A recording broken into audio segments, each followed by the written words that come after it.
Welcome back to another Random Gleanings. Chris, we are almost done with September, which is hard for me to believe.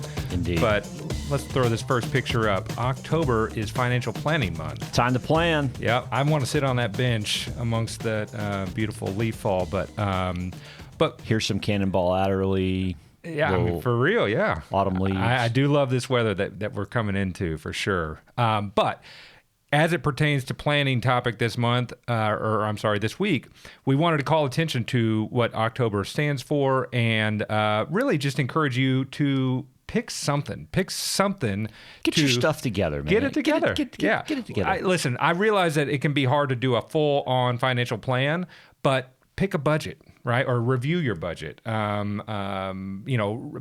you're further along and an estate plan needs to be reviewed or done for the first time. So if you've done your budget, nerd out and look at your budget to actual for the year. There you go. Your pro forma. That's right. I mean, absolutely.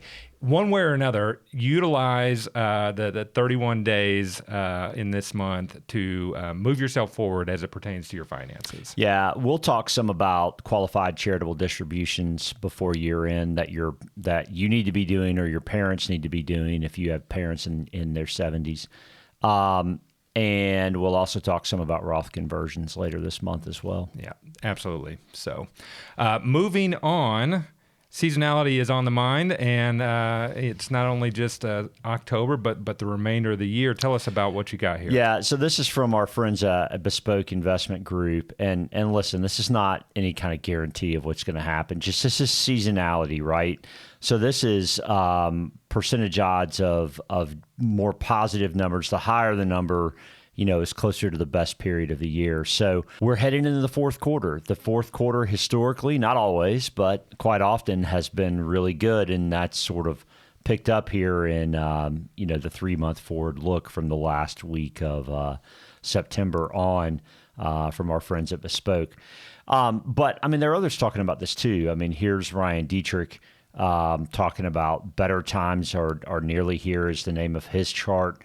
And obviously, again, there's no guarantee of that. But looking forward, generally this has been a better time period. Yeah, without the benefit of a crystal ball, one can look at, at the history, the precedents of what history has shared with us. And what I like about this chart in particular is that it breaks out, the various time periods, one of which is something that we've talked a fair amount about, which is the pre-election year that we find ourselves in.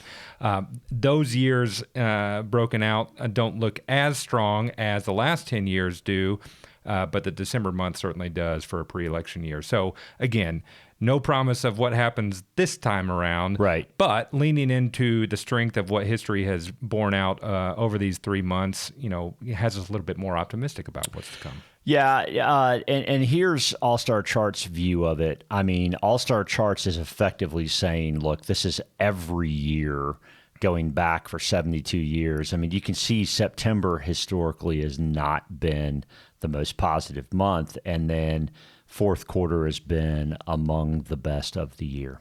Yeah, absolutely. So also getting back to our friends at Bespoke, next chart, one of the interesting things is, we're in a pretty extremely oversold position at the moment after, August and September have not been the best. Not surprising.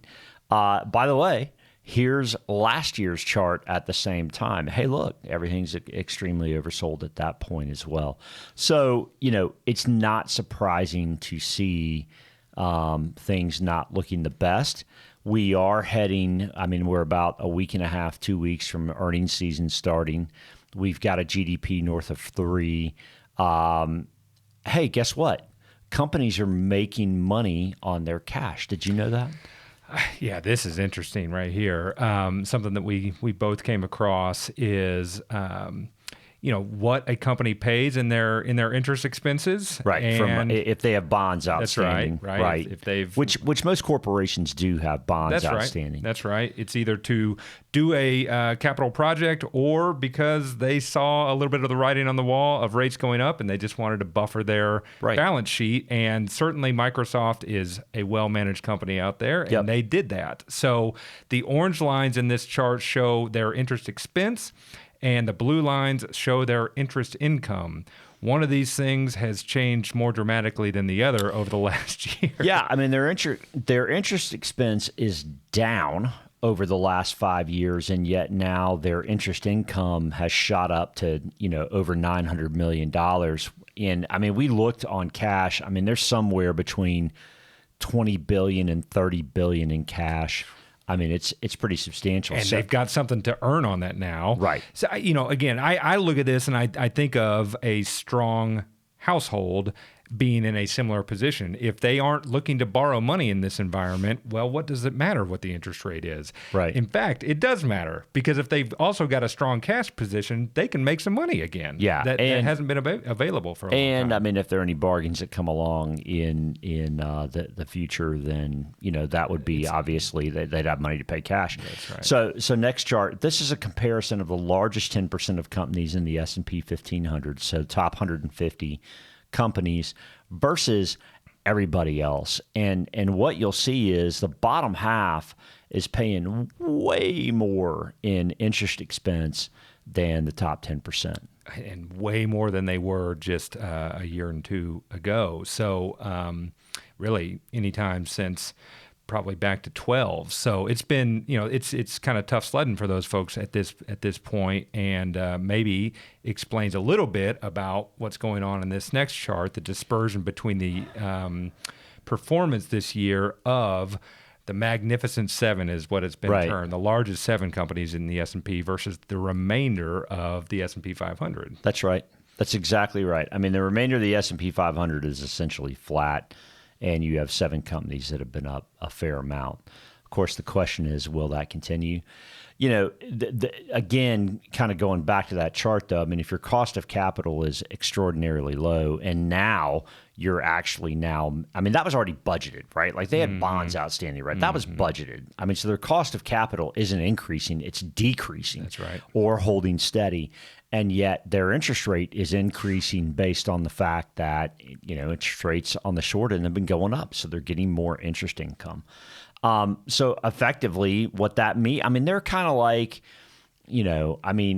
inflation certainly hits those that have a 3% mortgage, but inflation hits those much more that are renting, for example. Right. So you have to think that the cost of capital is going to have some interesting impacts potentially over the next, 24 months. We'll see. Yeah.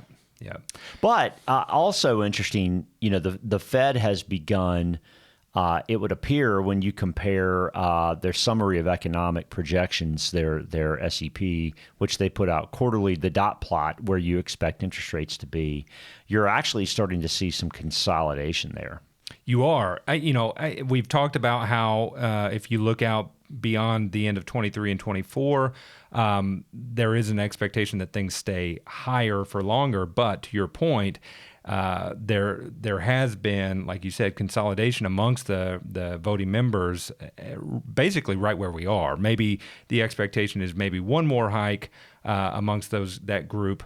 The futures contracts would not suggest that that's to happen, but all that's to say, the Fed is suggesting that there may be one more before the end of the year, which versus 2 or 3. Yeah, versus 2 or 3, absolutely. And this to me points to the opportunity that remains in interest income remaining pretty high for those that are in that position.